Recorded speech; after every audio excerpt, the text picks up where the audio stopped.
Salut à tous, on continue sur des exercices d'analyse pas piqués des verres de niveau MPSI et que j'ai récupéré d'anciens examens, en l'occurrence ici, de l'école Polytechnique Fédérale de Lausanne, le PFL.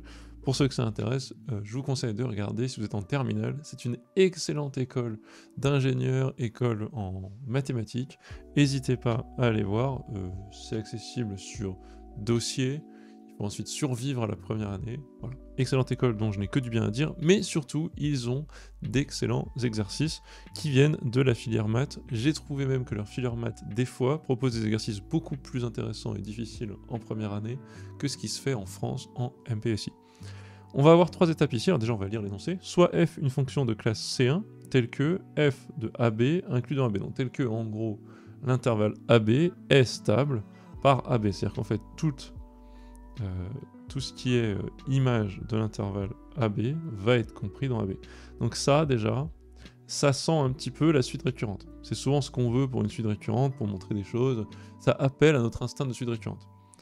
On définit alpha appartient à AB, avec une suite xn, donc alpha appartient à AB, on définit x0 égale alpha appartient à AB, une suite xn, définie comme xn plus 1 égale f de xn. Donc déjà, par une récurrence évidente, on va pouvoir dire, un premier élément, premier élément, xn appartient à AB. Récurrence triviale. Alors j'écris, je me permets. Si vous êtes en termes, c'est choquant, vous n'avez pas le droit de faire ça. Mais bon, on a pour tout n dans n, xn appartient à AB. Vous l'avez pour l'initialisation ici, et l'hérédité, c'est ici. xn plus 1, c'est écrit comme f de xn, comme xn est dans AB, et que f de xn plus 1 est aussi dans AB, il y a une stabilité. Ok. Si la série... Donc là, on va étudier, premièrement, on va faire une étude déjà de premier élément d'information donné par l'énoncé. Merci à tous de suivre cette chaîne YouTube, de m'aider à faire ce que j'aime. N'hésitez pas à vous abonner, ça aide toujours pour le référencement. Et n'oubliez pas, dans la description, je mets toujours le PDF des exercices que je corrige. Allez, à toutes. Si la série f' de x, le tout puissance n, est convergente pour tout x dans AB. Incroyable. Montrer que xn est convergente. Qu'est-ce que ça veut dire, la série est convergente? Donc là, on commence à se dire, attends, je prends pour tout x appartient à AB fermé, une série de fonctions. Donc on se dit, oulala, ça sent la deuxième année en prépa, ça sent les séries de fonctions. Si je suis un élève de sup à qui s'adresse en fait cet exercice, peut-être que je n'ai pas encore vu tout ça et je commence un peu à paniquer.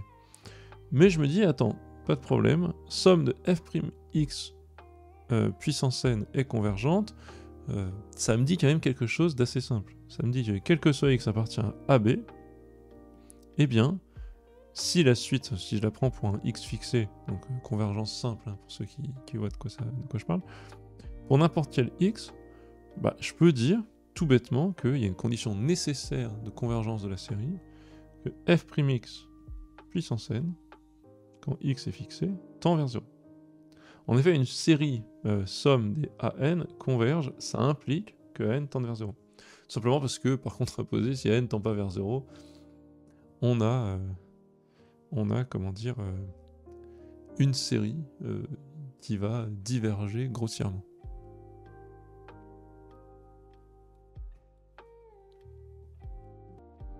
Alors ça, c'est intéressant, parce que je vais pouvoir dire, en fait, que...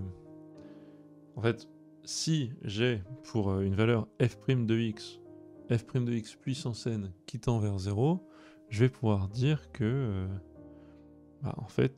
j'en déduis, tout bêtement, que, si vous voulez, f' de x est plus petit strict que 1. Et donc, en fait, sur l'intervalle fermé AB, f' de x pour tout x est toujours plus petit strict que 1.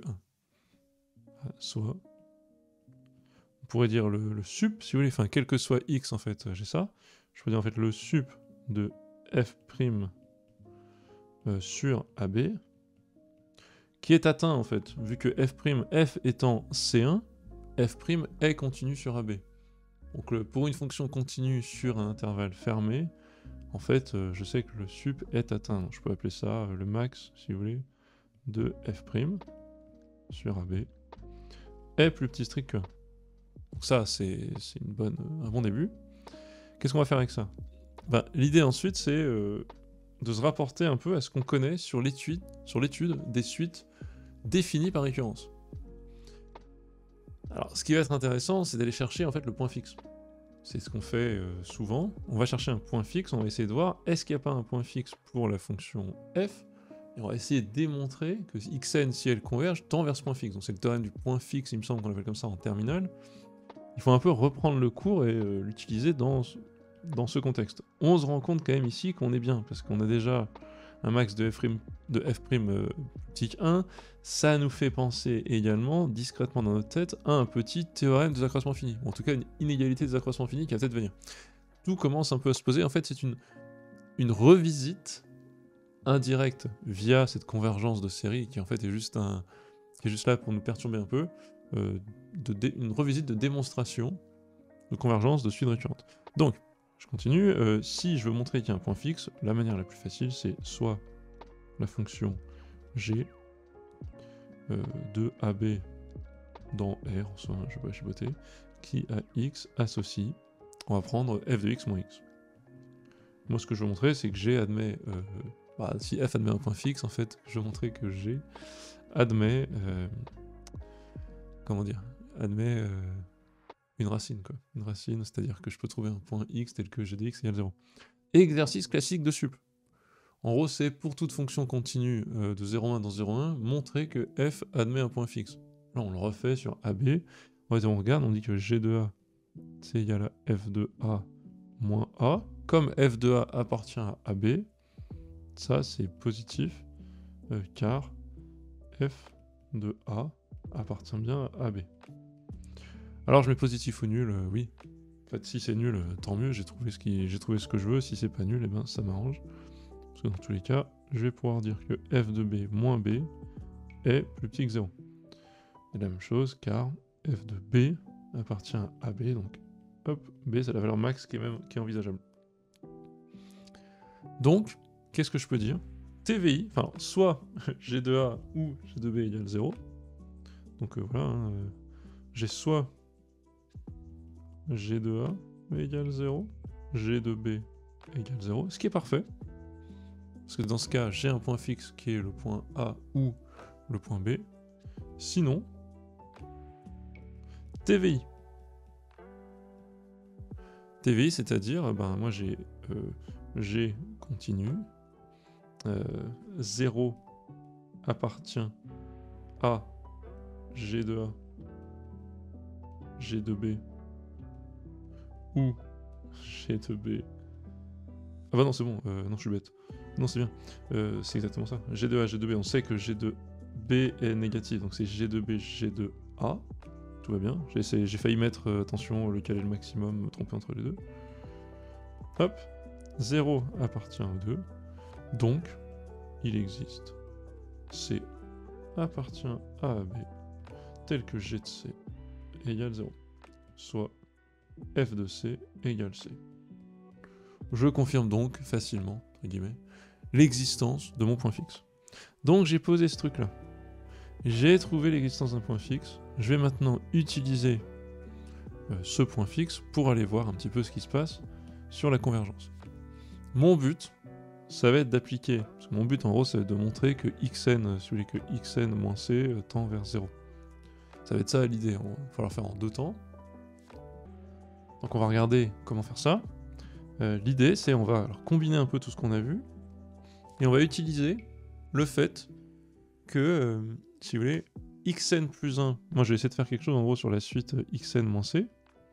xn plus 1 moins c, j'ai envie de voir comment je peux le relier à xn moins c. Et l'astuce c'est qu'en fait xn plus 1 moins c, c'est f de xn moins f de c. Je peux l'écrire sous cette forme là. Parce que f de c égale c, et xn plus 1 par définition c'est f de xn. Et quand je vois ça, je sens, vu que je veux le relier à xn moins c, que je peux appliquer l'inégalité des accroissements finis, donc l'IAF, sur l'intervalle, ça va dépendre de où est, comment se... en gros c'est sur CXN ou xn, c'est selon lequel est plus grand que l'autre, donc si on pourrait écrire sur min de cxn et virgule max de cxn. Je peux appliquer l'inégalité des accroissements finis. Pourquoi? Car je sais que le sup de f' ici existe. Sur AB, je sais que f' est majoré, quoi. Existe, donc f', valeur absolue majorée. Donc je peux écrire plus petit ou égal à sup de f', c'est ça l'inégalité des accroissements finis, sur AB, hop, fois xn moins c. On a vu que le sup existait, donc ça c'était majoré. On sait que ce sup est plus petit que 1 en l'occurrence, donc je vais être très content. Moi j'ai donc, grâce à cette IAF, je peux retomber sur mon écriture intéressante. C'est-à-dire la suite xn plus 1 moins c est plus petite ou égale à un certain nombre, alors le max si vous voulez, de f' sur AB fois xn moins c. Mais ça me dit quoi? Ce nombre, en fait, on sait qu'il est plus petit que 1. Donc moi, ce que je peux faire tout de suite, et qui est très intéressant, par récurrence assez évidente, je peux montrer, vu qu'en gros, là, si vous voulez, j'ai une suite Vn plus 1 plus petit que, je sais pas, petit m Vn, par récurrence, enfin, c'est le type de relation que j'ai, je peux montrer que Vn est plus petite, enfin, je vais écrire bien, je peux montrer donc que xn moins c est plus petite que mon nombre, max de f' sur AB, qui en gros est, si vous voulez, il va exister un point, quoi. Donc vu qu'elle est continue, je peux écrire même là-haut, je peux écrire, si vous voulez, égale f' de x max valeur absolue.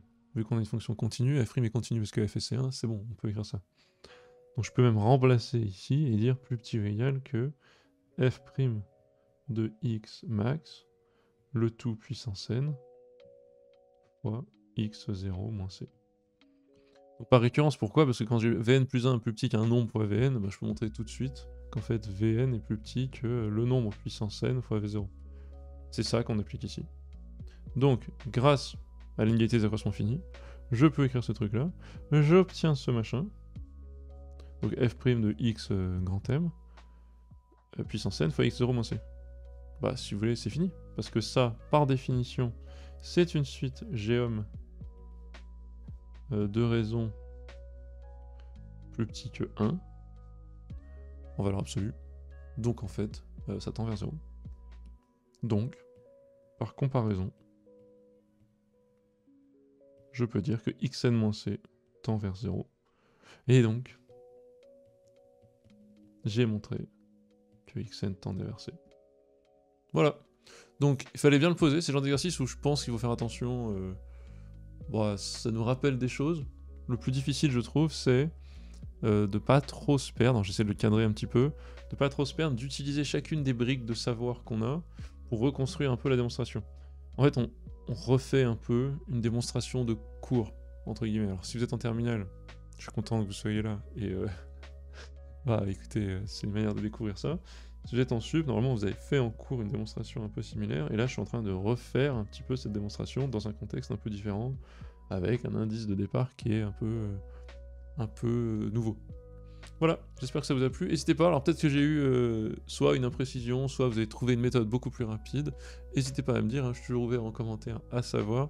Si vous mettez un commentaire brillantissime qui me montre que ça aurait été beaucoup mieux de faire autrement, je vous épingle. Et je vous dis en tout cas à la prochaine. Merci à tous. Bye bye.